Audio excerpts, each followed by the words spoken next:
Purdy and the 49ers are walking into a buzzsaw this Sunday when they got to go to the link and play the Eagles in the NFC Championship game. Imagine, Mr. Irrelevant, a rookie quarterback, got to go to Philly and play that defense, who may, by the way, have Avonte Maddox back. Good luck with that.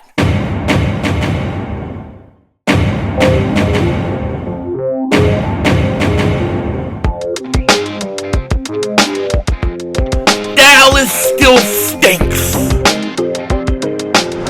Yo, by the way, King Dingbat here, and what a weekend of football this was. What a weekend to be an Eagles fan. Everything just went about as perfect as possible. And now, ladies and gentlemen, children of all ages, the Philadelphia Eagles will host the San Francisco 49ers in the NFC Championship game this Sunday. And Brock Purdy, and the 49ers are walking into a buzzsaw this Sunday. It is going to be very, very hard for them to come in and beat the Eagles. Now, before we get into it, if you're new to the channel and you like the content, make sure you hit that like button. Make sure you subscribe for the most censored, most throttled Eagles content creator in all of the internet right here. And if you've been subscribed for a while, just double check, double moonwalk check.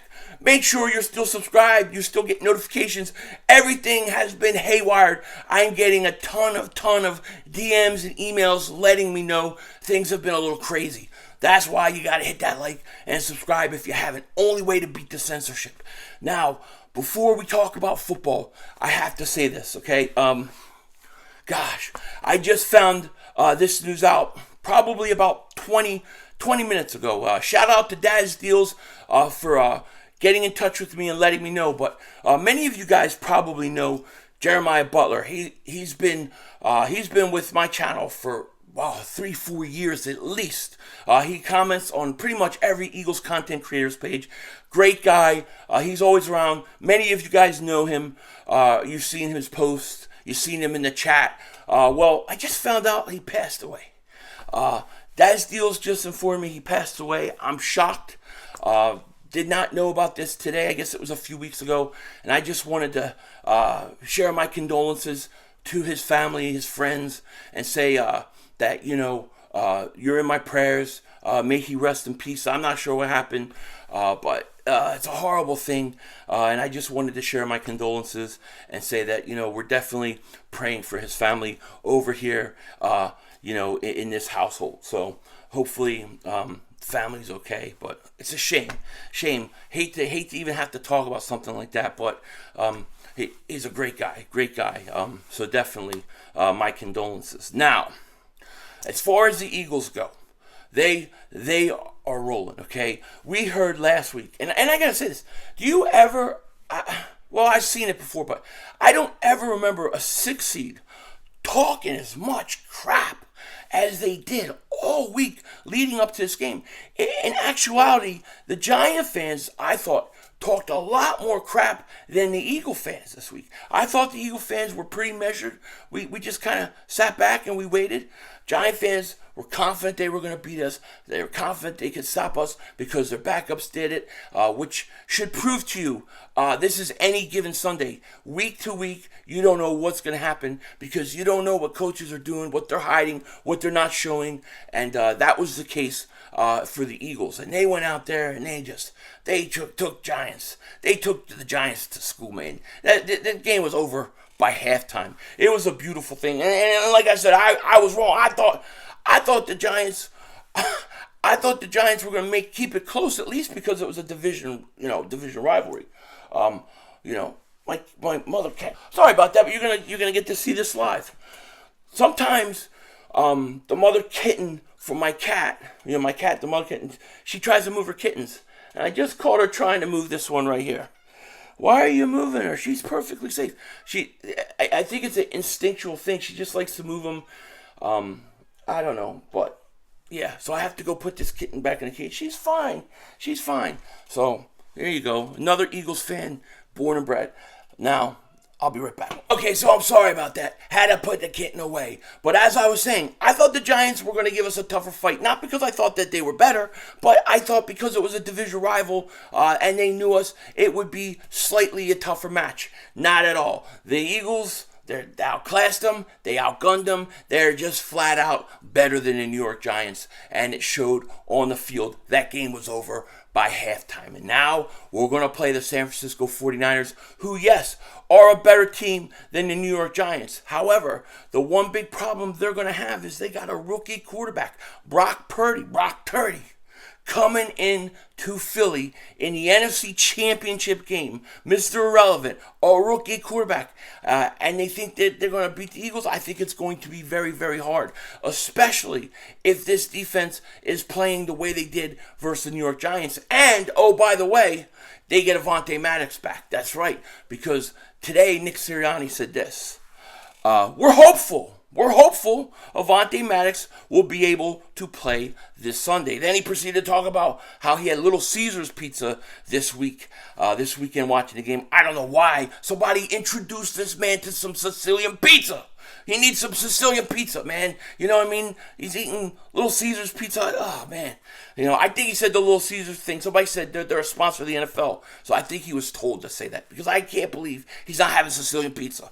But anyways, Avonte Maddox looks like they're hopeful he's going to play. If you have Avonte Maddox back in the slot, you could put Chauncey Gardner-Johnson back at the safety position, and then you can sit there and, you have Avonte Maddox in the slot with Bradbury, Slay, Chauncey Gardner-Johnson, like I said, at safety. It's a scary secondary, man. They could shut down a lot of teams. And the way you're going to beat the 49ers, stop the run, force Brock Purdy to have to make throws. For 3 quarters, the Dallas Cowboys, the defense did a pretty good job of that. The Eagles will do a better job because the Eagles have a better pass rush. And I got to tell you, the stars are aligned perfectly for the Eagles and going to the big dance. You know what I mean? The stars are aligned. And I'm not talking about the satanic stars on the helmet of the Cowboys, who, by the way, choked again. They choked again. And I kind of feel bad, really. I feel bad for guys like Mark Holmes. I do. Because I did not realize how much Mark was sacrificing for Dak Prescott. How much he was sacrificing to make sure Dak Prescott got all the respect and love he feels he deserves. He really did. He went above and beyond. Listen, I wouldn't do what Mark Holmes did. Okay? I don't know how many times he did it, but I wouldn't be doing what he did for anybody.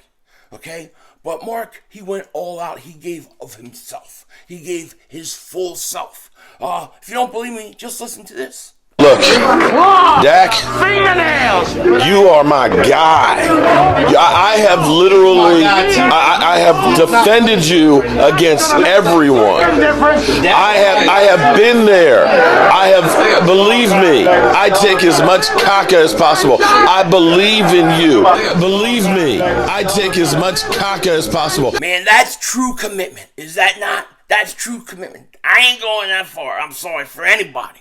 All right, forget that crap. But Mark and Dak, the love affair continues. You know what I'm saying? But yeah, Cowboy fans are upset. They're sad today. They're fighting amongst themselves, and I'm just sitting back, relaxing and chilling and taking it all in. I don't mind. This is a glorious day. I love Cowboys choke season. The day after it is probably one of the funnest time of the year. You just never know. You never know when it's going to strike. But it struck yesterday, and the Cowboys are out. Now the Eagles are going to be able to do what the Cowboys couldn't. I really think Brock Purdy is a big disadvantage for the Niners. I've heard a lot of great things about him, about how he's poised, and he's the most poised quarterback Shanahan's ever seen as a rookie, but most poised player he's ever seen as a rookie. You ain't been to the link yet in the NFC Championship game. That place is going to be mayhem. That place is going to be rocking. I don't know if he has to make throws and he throws the way he did yesterday versus the Cowboys, whose defense is not as good as the Eagles. I think he's going to have a long night. The 49ers have to run the ball. They have to keep the Eagles offense off the field. That's the only chance that they have. Otherwise, this is a perfect matchup for the Eagles. We match up really well, in my opinion, with the San Francisco 49ers. And it'll be proven this Sunday. Also, I thought this was kind of interesting. I wanted to talk to you guys about. So, we all know that Steichen and Gannon very well could be gone at the end of the year, right? They're already interviewing for head coaching jobs, and you gotta think the Houston Texans job for Jonathan Gannon could be where he ends up. They almost hired him last year. I feel like they regretted not doing that, and he's already had another interview this year. And if he leaves, the question is, what are the Eagles going to do? Well, here's what Dov Kleiman said. He said this: Pound Eagles are expected to make an aggressive play for longtime NFL defensive mastermind Vic Fangio in case they lose defensive coordinator Jonathan Gannon to a head coaching opportunity. Gannon is a strong candidate for the Texans job per Albert Breer, and the Dolphins are also interested in Fangio. Now, the advantage the Eagles have with Fangio is I think he's local. He kind of grew up an Eagles fan, so he wouldn't have to leave home.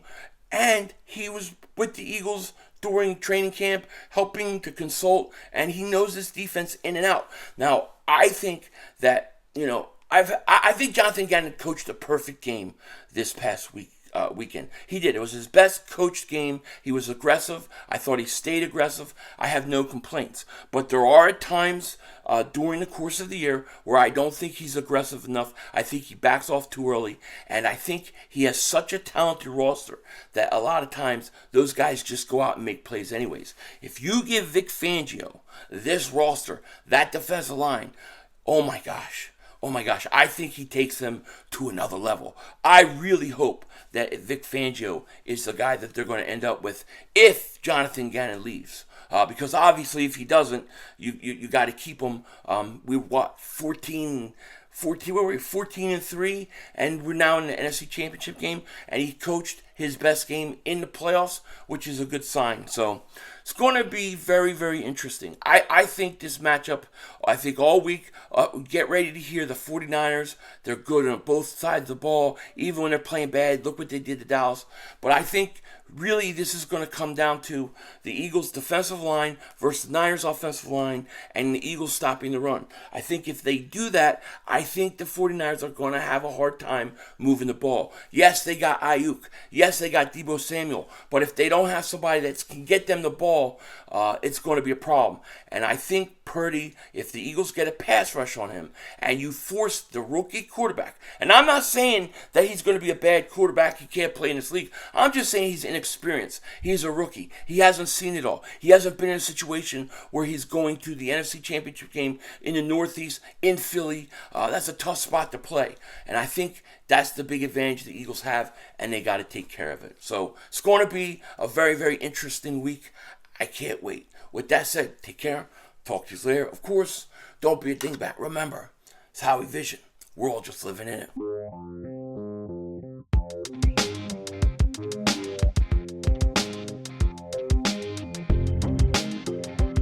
So I just started last week watching The Last of Us, a brand new series that's based off the PlayStation game The Last of Us Part 1, which is my favorite game of all time. So I wanted to check out the series, and I went in there with low expectations. I'm thinking most movies that are based off games are never good.